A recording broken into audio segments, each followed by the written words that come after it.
Hey, Hey, how are you? I am good. Is my sound and camera okay? Yep. Good.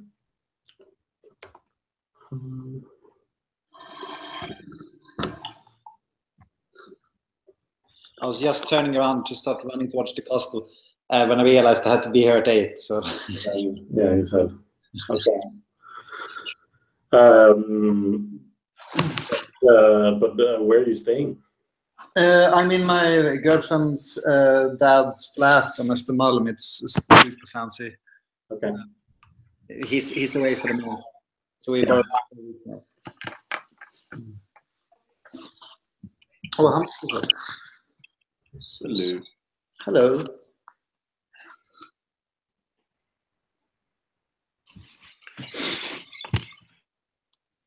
Hello.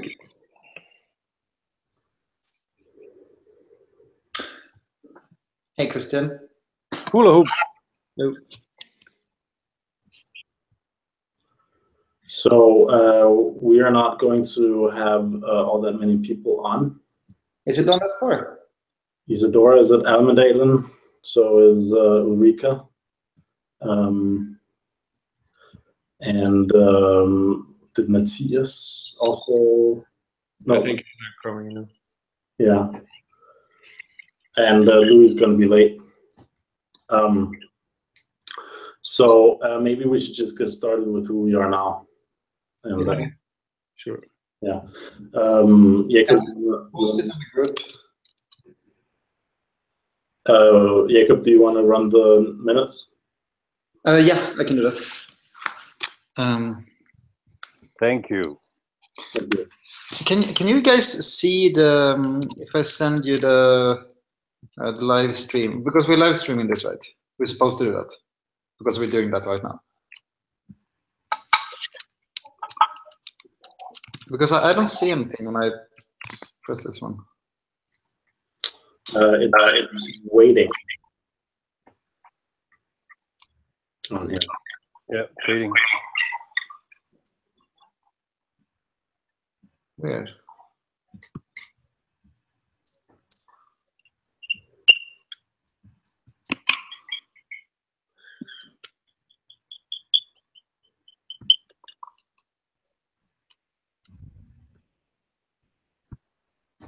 All right. So I think we can get this meeting handled in about half an hour. Yeah. Unless anybody else has any additions to the agenda. The sound is pretty distorted here. Could you try to mute the two of you, like when you're not speaking, just to see if that helps? It's like very Sorry. high pitched and robotic or something.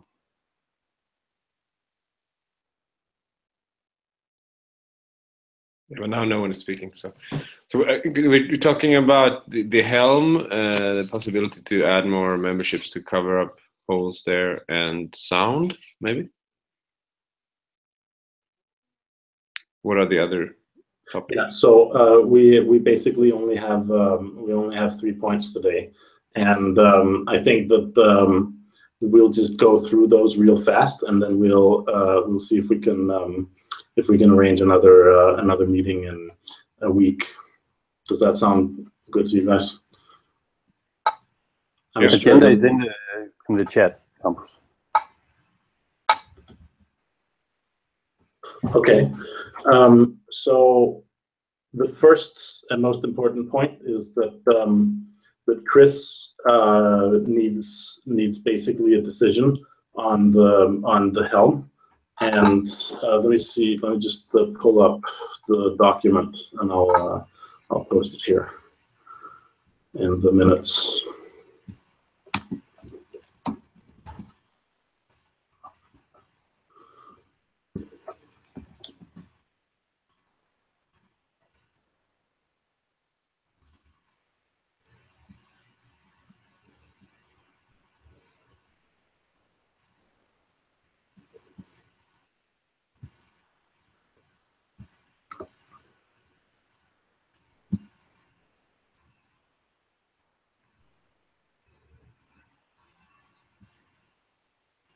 What are we doing now?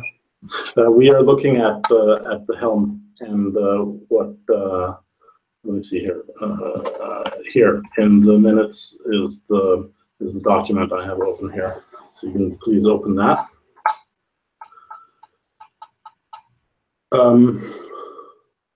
So Chris is basically making is asking two things. One is what kind, like, do we need any kind of official liability transfer?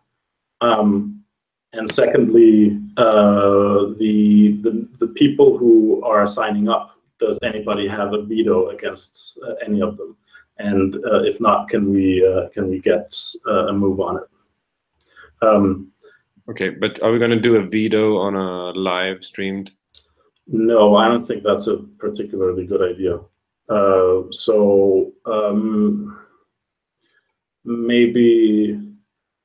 Maybe I'll start a. We're not streaming yet, but are we recording this? It says live up in It says live. Yeah. Yeah, we are. All right. So also given that we're only 5 people here, 4 actually. Maybe it's better if I just start a closed thread, the board internally, and we'll ask if anybody has objections to the list. I don't quite know what to do about like the liability point, and whether there's anything like that we need to do officially in order to have the helm live up to their responsibilities. But I think it's, yeah, I don't know either, and I'm not sure. Can we even transfer the liability? That sounds like a big thing, and it's not fair to put it all on one person. So. No.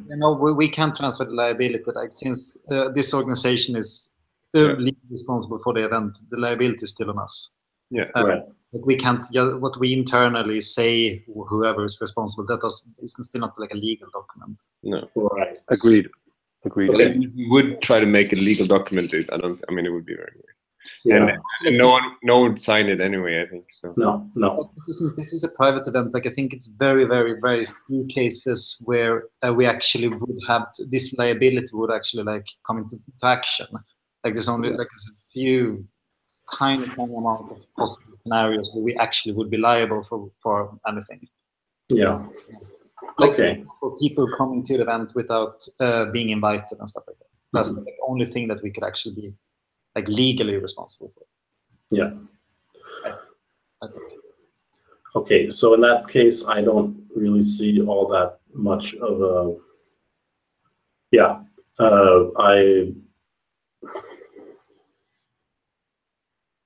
that makes a lot of sense to me also.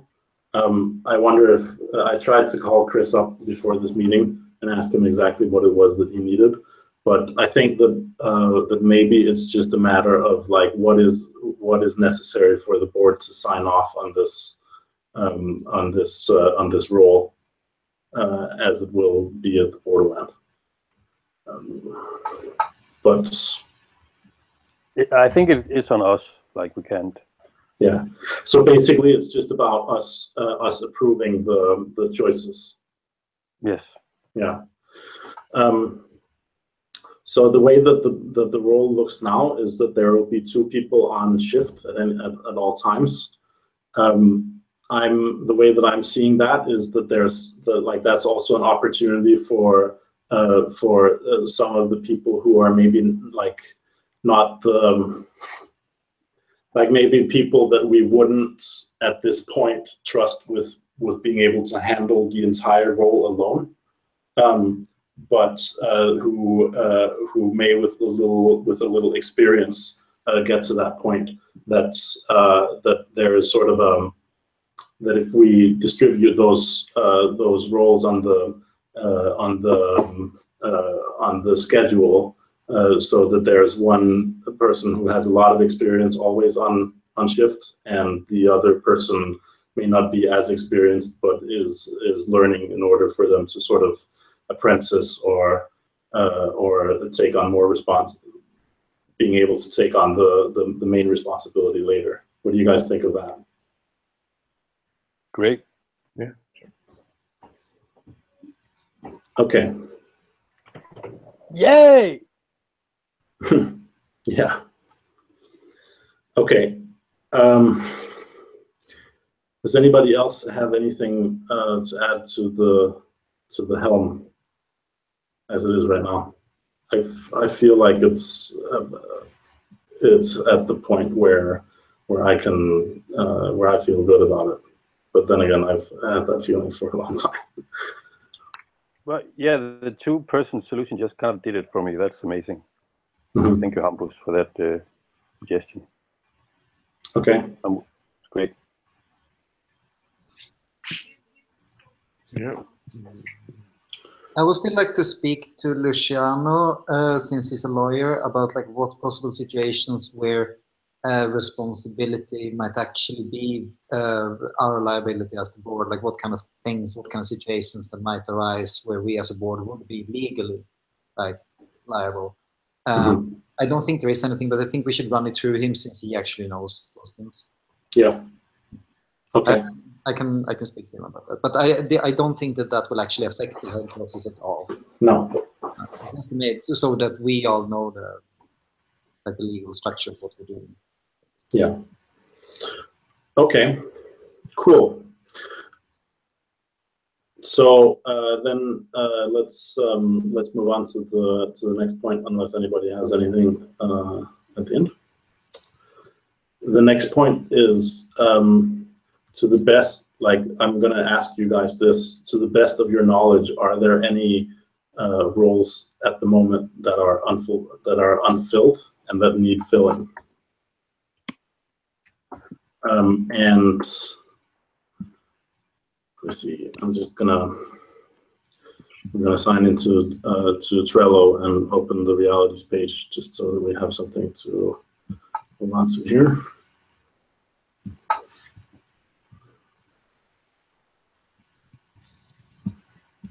I guess the Helm, they will be managing sound, right? Will they? Why would they do that? I don't know. Let's say that there's somebody who just wants to play very loud music with subwoofers at 4 o'clock in the morning, very close to the neighbors. Who will go say, "Hey, we actually kind of have a curfew, and the phone has been ringing nonstop the last 2 nights." Blah blah. I think that's Clown Police role. Well, so the Clown Police will go and inform them, and I think that the role of the Helm then is that if the Clown Police has informed someone of the situation and they don't comply, then the Helm can get involved. I mean, I think the Helm would be the person who takes the decision. Okay, actually, we just have to go and pull the plug now. Yeah, exactly. And then they can give that mandate to the Clown Police, or they can go and do it themselves or whatever. But that's the person to take that decision. I think that the Clown Police, if there's a clear rule, we're not allowed to play music after 3 a.m. and someone is doing it, I think the Clown Police already have the authority to pull the plug. No, the Clown Police have specifically stated that they are information only. Yeah, Clown I Police think it will also makes them more of enforcers, which is kind of takes away their sort of mediative role, mediating role. So I think it's better to keep them. Okay. But the sound is a little more complicated than that, because there's not only the curfew and what speakers do we think are allowed to play until what time. There's also actually how loud it is, and it is also like feeling into if something is, even though it's inside the rule, really bothering the neighbors. Yeah. You know. So I think it's the measure. We have this measurement thing that they're giving us. Mm-hmm. Yeah, that's and anybody can't operate that. So it has to be, I think, a few people who can operate that thing. Yeah, and it's also very expensive, and so it might be good to keep that within the Helm role to do that measurement, maybe. Mm-hmm. So then the like if there's a camp who's playing too loud and it's like 3:30 or whatever, something is like it's beyond, then the clowns go there, they talk to them, they report back. The Helm is like, okay, I'm going to go to the neighbors now with my sound device and I'm going to measure, and then that'll end up being a decision that then can be communicated back over the radio to the Clown Police who are hanging around by the camp, or whatever, and then act on that or whatever. I think that sounds fine, as long as we also kind of want to keep the helm unoccupied in terms of patrolling duties and so on, so that they can go and deal with stuff as it happens. So if it's formulated in such a way that it's a reaction, that the Clown Police is reporting that this is kind of loud, then they can go up. Is that how you think of it, or is it more like, no, we go up and measure it at this time a day or something? I think that actually around 2:30, the helm needed to know that this is an important time of night, and you might wanna put your eye on your ear on sound around 2:30. I think they should. I mean, like sound measurements, we are obligated to do that at certain times, and I think we should do that.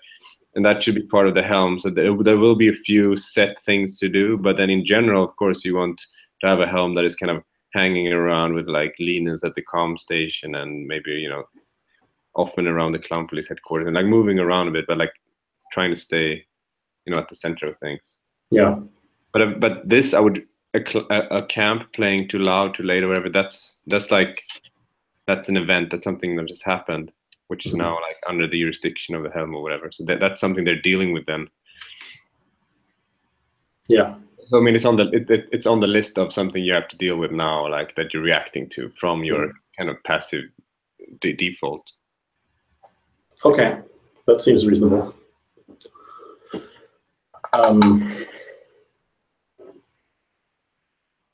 We can't make the role too like vague and passive either. Like it can never get too boring, and then people will sort of not be on their toes. I think. I mean, it should be also. Yeah. Okay. So moving on. I just want to mention that I put the phone number for the helm in the minutes. You might want to put it in your phone now, because other years I know that some people didn't have each other's phone numbers and blah blah. Maybe you'll forget blah blah blah. So if you want, there it is, to put it in your phone. But that should also be, it's a good idea. But it should also be part of kind of the huddle on Monday or something. And like, everyone bring your phone, everyone take up your phone now, add the following 3 numbers, sanctuary, helm, blah blah blah. It's better just like have that done all at once, like synchronizing the watches kind of thing. Maybe you can add that to the Monday huddle. That should be a structured meeting, I think, that is like prepared. It will be kind of frustrating if it's just like 15 people just standing around and no one really knowing what to do, and then this frustration, and people get like, if they lose focus and wander off. Or I mean, it's just like, it needs to be an intense kind of short meeting with a lot of action points. So who's going to prepare that Monday meeting? That's sort of the meta helm, to get things started or something. I think that would be Chris. Yeah. Yeah. Should we mention that to him or add that to the helm document, like for the Monday? That's a bigger meeting or something. Yeah, I'll inform him. Okay. Oh yeah, maybe that's part of an action card too, that the helm gets. Like, you need to add these phone numbers also, like if they missed the original first meeting. But I think most of the helms should try to be present on that Monday meeting. It should be like, Yes. Okay. All right. Sounds good. Are we moving on to the next point, or? I believe we are. But did we have any unfilled roles, like this unfilled roles? No, that's a general question regarding roles in general. Yeah, so Elin informed me that we now have Greywater. It will be held by Emil Schlusser, and the parking will be Naima Klevenhag and Liz Collin. Yeah, and I'm helping them too. Okay, good. And so I guess I'm putting this on here in the hopes that that if there are any things that we need as a board to responsibly run this event, are there any roles that still haven't been taken? And as I'm looking at the reality platform as kind of a first thing, from here, like, so some of these roles are really not roles that need to be filled, and that are kind of like being taken ad hoc. So, for example, the first things here: the Virgin orientation, the town hall center camp, the opening ceremony. I don't know. Opening ceremony, is that one that we need to talk about? Probably not as a board, right? But No. I can add it to the end of the meeting if you want. Yeah. Okay. Or actually, it's not a board thing, really. Like, No, I don't think so either. we will send out an information thing like today. Yeah. Then there's the greeter ritual isn't really our thing either.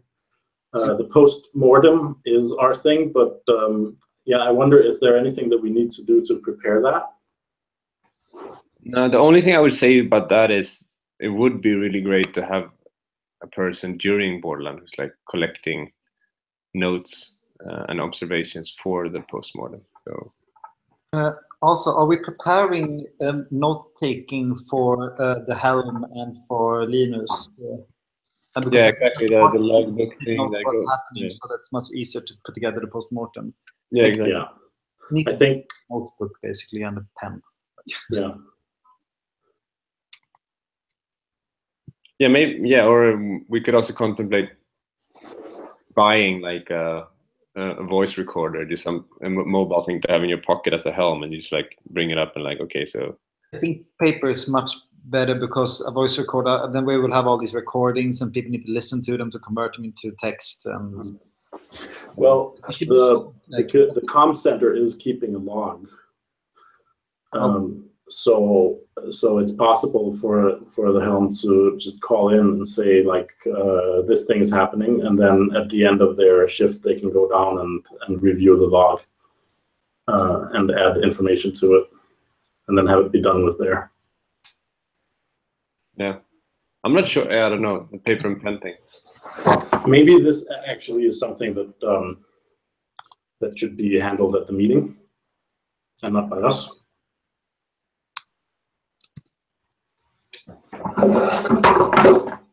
What meeting? You mean like the first meeting on Monday? Yeah, the Monday huddle. I think as long as it's communicated that it's important to like take notes or save some kind of document from each shift, I think we're fine. Okay. It would be really cool if some person who's like into it, who would be interested, go around and sort of interview people continuously during the week. But I mean, it's kind of a big undertaking, so they would really want to like do that, have a passion for that. But that would be really cool to have a person who has a bit of an observer position, going around and like talking to the helm and talking to different camps and like just collecting that kind of information in general, not putting it. That would be a cool thing to have. Yeah. Yeah, we can put that in, and I'll have a talk with Elin. Someone who's like the journalist type, or someone who just like research, or someone who just likes to do that and compile information.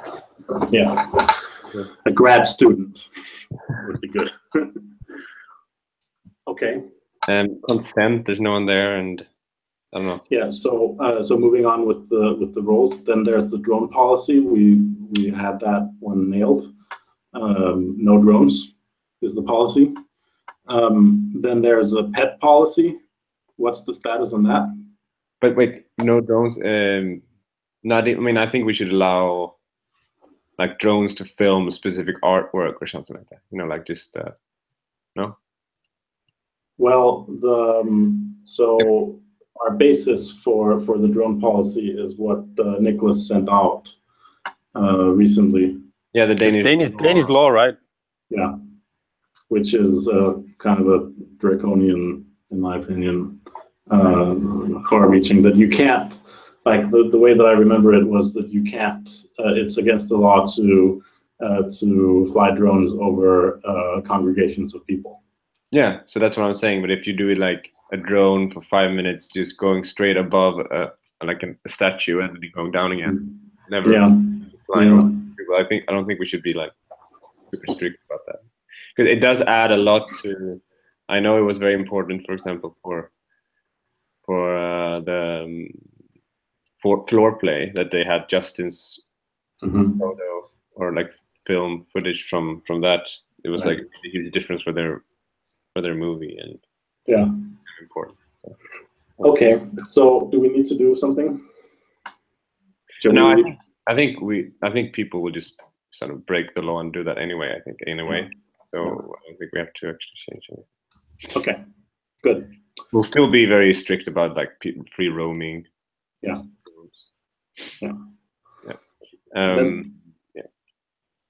Then there's the pet policy.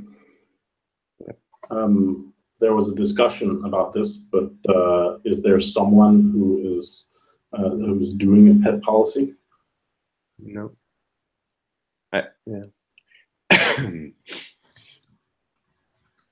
And then what is the pet policy? Like, I would assume it's like dogs are not allowed. But on the other hand, dogs have been there before. But it's with growing people, it's a growing issue, I guess. Okay, and this is a joke. Like, there are great, individual dogs that wouldn't cause a problem, but then you can't really have a rule like that, which is too flexible. Like, yes, if your dog is a good dog, then Yeah, right. Exactly. And could we merge the pet policy with the consent policy? Was that funny? You can't, but then that will lead to a no, because there are always people that are extremely scared of dogs, and then they will say, no, I don't consent to their being dogs. But they want like petting instead of pet. Anyway, blah blah. Moving on. Just trying to keep the energy level high in this meeting. Oh, you're like making a joke about petting. Oh. I am. Yes. Sorry, not a good one. Christian, is there do you know if there's something in the rules for Bostael Kalkul about the free roaming dogs? Never heard about it. No. Well, in that case, I think we can assume that there is no such policy, right? No, I don't think so. Yeah. So we're basically free to formulate the pet policy however we see fit, which means that it should probably be an advice process. Yeah, but sure. How big is the wish for a pet policy, and if somebody wants it, shouldn't they take the initiative to the pet process? So as in, like, unless someone actually speaks up and wants it, then then we'll just assume that there's a full allowance policy on it until such a time that there's problems with it. But there's a lot of assumptions around this too, probably. I would think a lot of people assume that dogs are not allowed, just because they are never allowed at festivals, kind of. So it could also be one of those things that you don't really think about. Then you see that dog running, and then you're like, oh, like it can be a. Yeah, but we could have policies about many things, right? But I just basically in my heart, I'm like, okay, let's make a policy when we really need one, and not when we kind of maybe-ish need one. Yeah.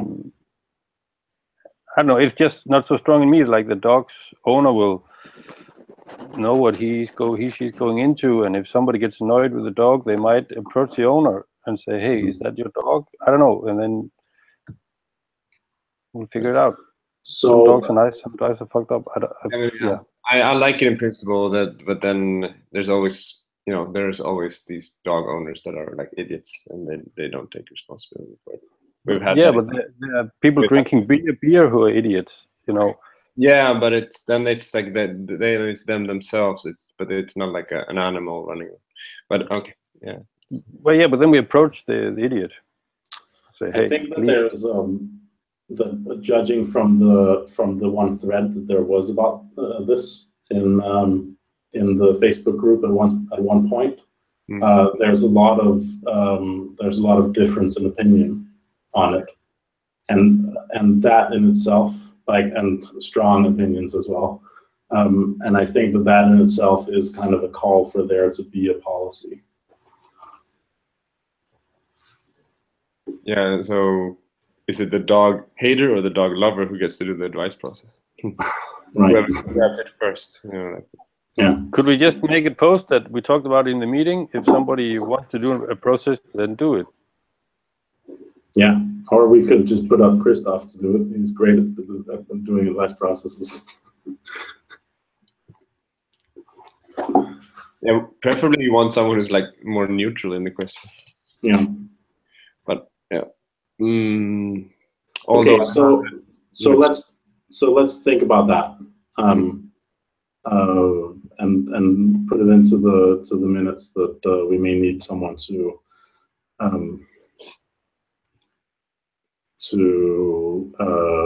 run an advice process on a pet policy. Yeah. Just on a side note, that's interesting, you know, like the whole, do you want someone who's more neutral to run the advice process, or do you rather want someone who's closest to the, you know, who gets the largest impact from it, like the dog owner doesn't get to bring his dog, or the allergic person who gets, or who's scared and gets his borderline experience a bit like.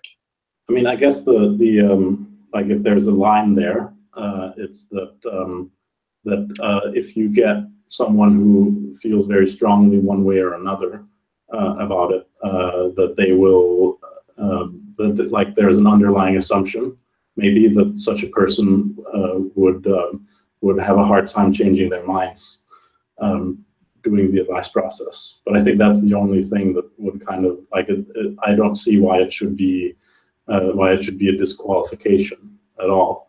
But having someone with a more neutral point of view may be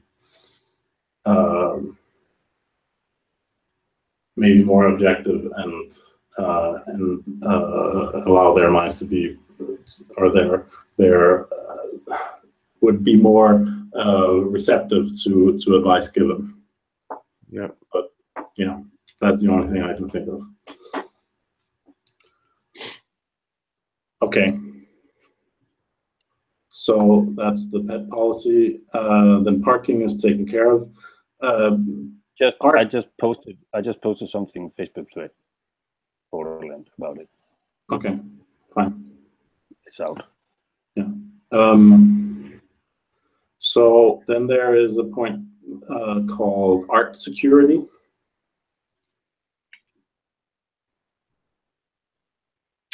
Yeah. I don't know, that's for me, that's just part of security, or not security, like safety, I guess. Yeah. It must be art safety, I mean. Yeah, it's art. Yeah, I think so too. Yeah, I think that's goes under safety, so that would be like Nicholas' table, I guess. Yes. Okay. Is it there because Nicholas doesn't want it, or is it there because somebody didn't check in with Nicholas? I think you maybe just have missed it or something. Yeah, there's no context here, so.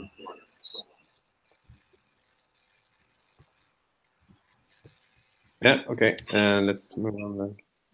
Okay. Actually, wait.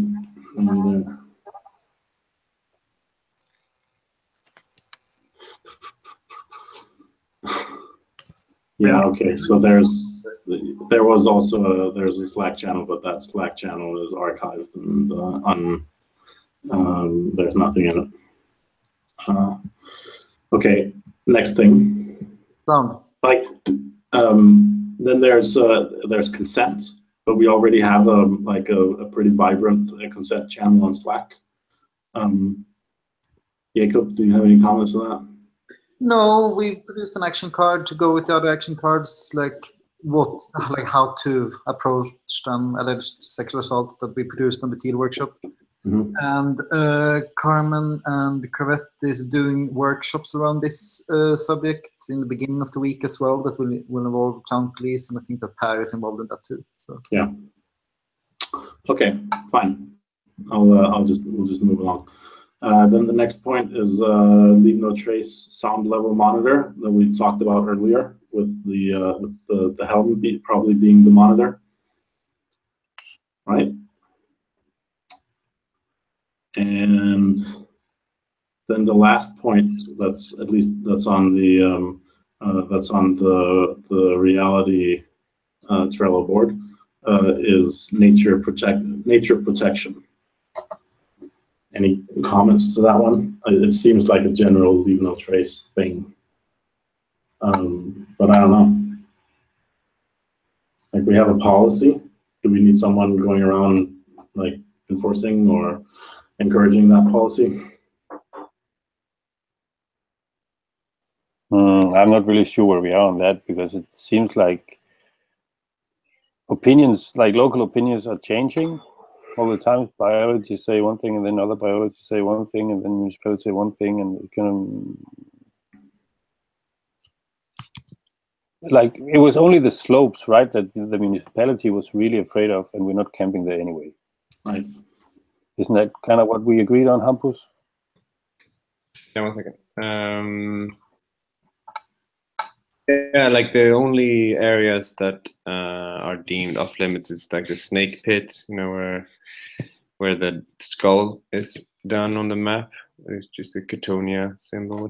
I don't know what they're planning there, but that's a no-go zone. It's the only one, and then we can't have any tents in the slopes leading up to the ridge towards the sea. But no one is camping in like a 9-degree angle or whatever. Anyways. Okay. Yeah. So this map, Christian, that with the 4 different zones that you talk about in the message to the community, where is that map? That is the map that we sent with the application and got back with the application. I think I will post it for you in a second.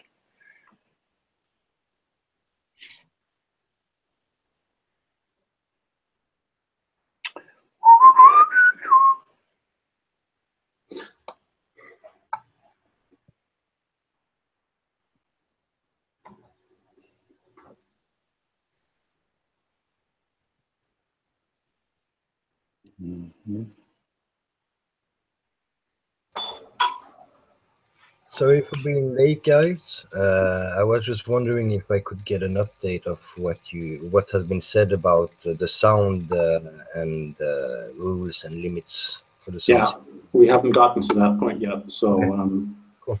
So you'll have better than a summary. You'll have the whole thing. Cool.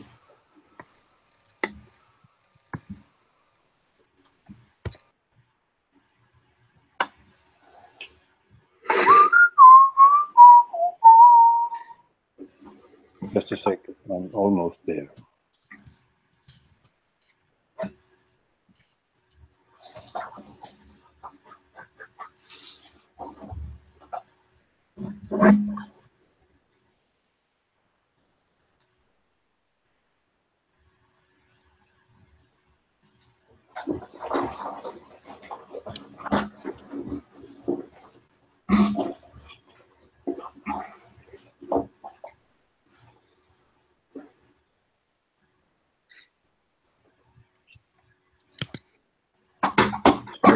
Yeah, the water tank has been ordered. It's a 30 cubicle meter tank. Like last year, I think, from what I remember, we had 4 cubicle meters, like, so 4,000 liters left. Yeah. Last year. Now we're going up 60% in participants, so we should run out midweek or something. Okay. And they have a 1-day delivery time, so she will, like, from Tuesday she will measure the water levels, and then she'll order another one. Okay. Do you have any, Hampus, you've been posting a lot of budget items. Do you have any comments or updates? Yeah, just short on that. We were like down. We were on the minus 25,000, and now we're up at closer to 0. It's like -5 or something, which is good. Okay. That was the surplus from we had big margins on the power rental. Yeah. Cost. We had like 60,000 budgeted, and we only needed like 40. Okay. 49. So that's a good thing. And I mean, with the and I mean, in the absence of something dramatic major, then we'll end up on having a surplus again when we get those 10-15% back from the art grants. Yeah, exactly. Which, just to be clear, is that there's always someone who decides not to do their art project. Or don't, lose all their receipts or something, or just don't care about sending them in or whatever, because it's a small project or something. So our our financial viability rests on people throwing away their receipts. Yeah, or just not fulfill. Or, Okay. Yeah, too big. I sent an email in the thread about this meeting where I've linked or attached the application for a dispensation. Inside the application is the map. Good. Okay, I have one question about this. During which hours does this map apply? Can we still play music at other stages during daytime?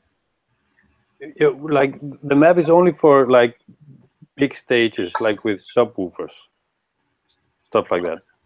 Everything else, everything that's not making a lot of noise and will not disturb the neighbors is okay.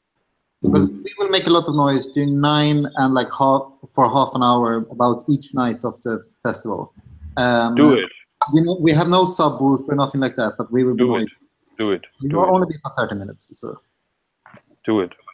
Okay. It's like the main problem is the for the neighbors. That's the sound that travel far. That's the sound that goes through their walls. The sounds that's fucked up. But if you have something like yours on the ridge, for instance, with speakers pointing towards the neighbors, I would say that's also no go. Yeah. So that's kind of outside the agreement. We have to be clever of how we put the speakers. But the agreement is that subwoofers, big things, only in these designated areas, and stop at 2:30. So you could play chill music for your yoga, your 5 o'clock in the morning yoga session locally without a problem. Mm-hmm. Our place is spaced away from the neighbors, so that's going to be fine. Okay. Oh, okay, yeah. So where are we now then? Are we going to talk about sound in general now, or? Yes, let's shift into the sounds. So yeah,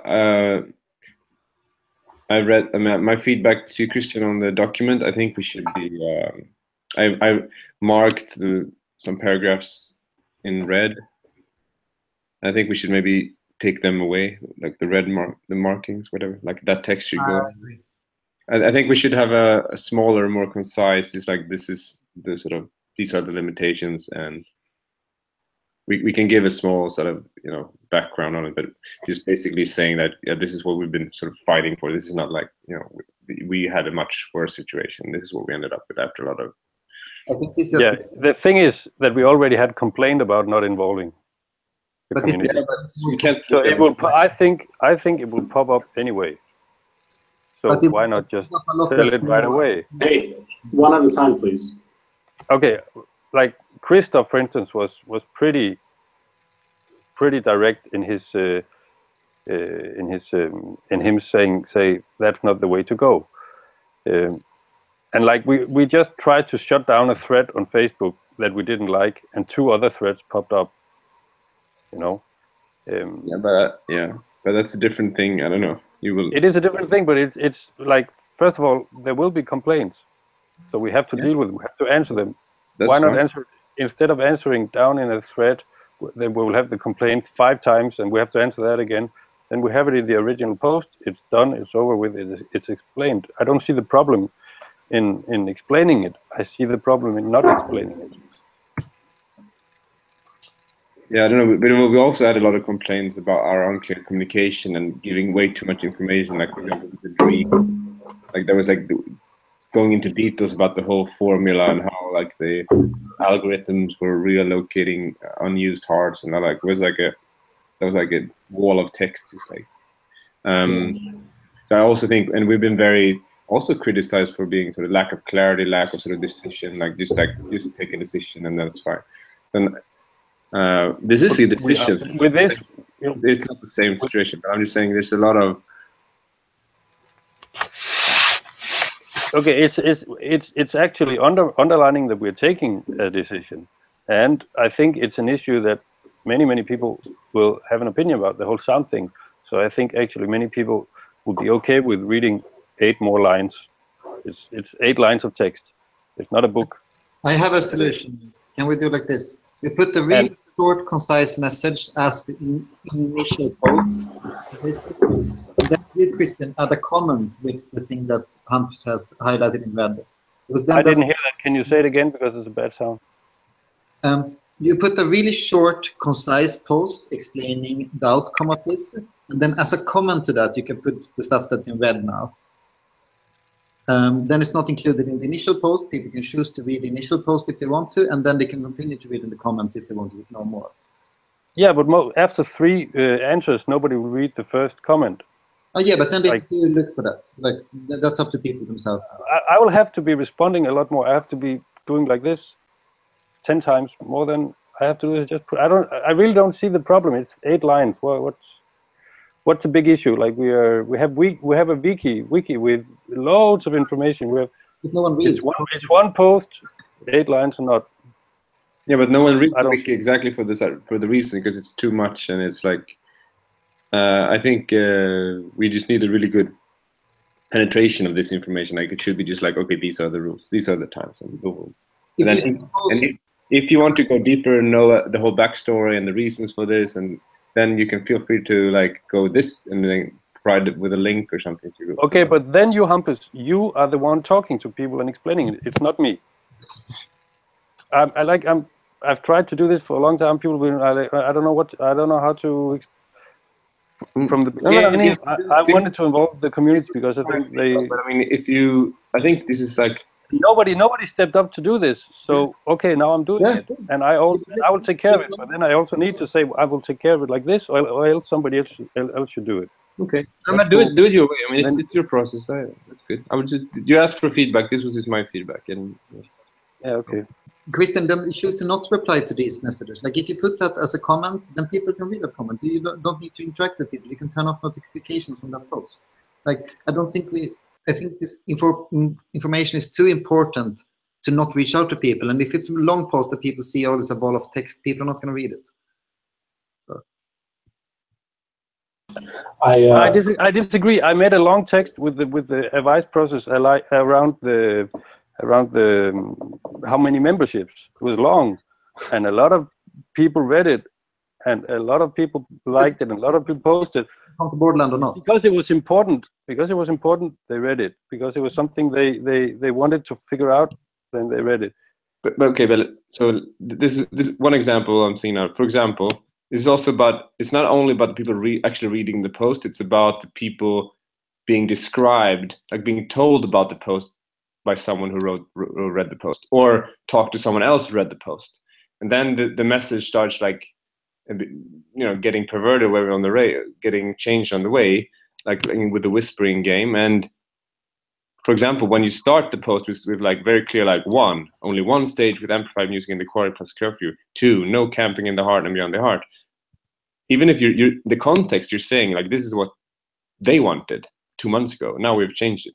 But that information, that modifier, might just fall away when people are talking about this, and then you get like a lot of questions about, oh, I heard there's no camping in the heart. Oh, I heard there's only 1 stage in music. What the fuck? And then like, so that's what I'm saying. Sometimes it's better to like if you're going to do like a bullet list, do just the bullet list of the actual things that are current and the actual rule. Not have like, these were the old rules 1 to 5. These were then the later rules 1 to 5, and now we have these rules 1 to 5. Like then it becomes people will start to mix them up, and there will be rumors and blah. That's what I'm saying. Saying like these are the rules 1 to 3, and then like if you want to get the whole story, then please click this link or whatever, or continue reading. But you have to be really clear about separating the history from the decision. Okay, somebody else do it. That's cool. I'm doing it right now. You can take whatever you want from that thing and. Okay, good. So that's how we're gonna do it. Did you have anything that you wanted to add or comment on here? You're muted. Okay, yeah, and you're shaking your head. So good. All right. That sounds fine. I guess that takes us to the end then. Any other business? Not that I know. All right, then I would like to thank you for your time today. And I'm gonna, tonight I'm gonna send out another doodle for, do you guys think that there's a reason to have a meeting next week? Or should we, or what? Like, it seems like we're so close, and I'm guessing that, that maybe Ulrika or Isadora might have something that they wanna, that don't wanna do. I don't know. If we have a meeting, I can't see of any like things we really have to discuss now. But it would be maybe good for that reason to just have a meeting where it sounds like, okay, let's just all be quiet for a while, think things through. What are we forgetting? Kind of like, is there anything that we're not like on, or on top of, or whatever? Like it's. Yeah. So let's check. And that could be a very short meeting, hopefully, but like. Okay, so I'll do that, and we'll have what we can call a soft meeting, and just look each other in the eyes and see, do you feel ready? Is there anything that you're nervous and challenged about, and so on. All right, good. Well, thank you all for attending, and I will see you next week, hopefully. Yeah. Ciao. All right. Ciao, ciao.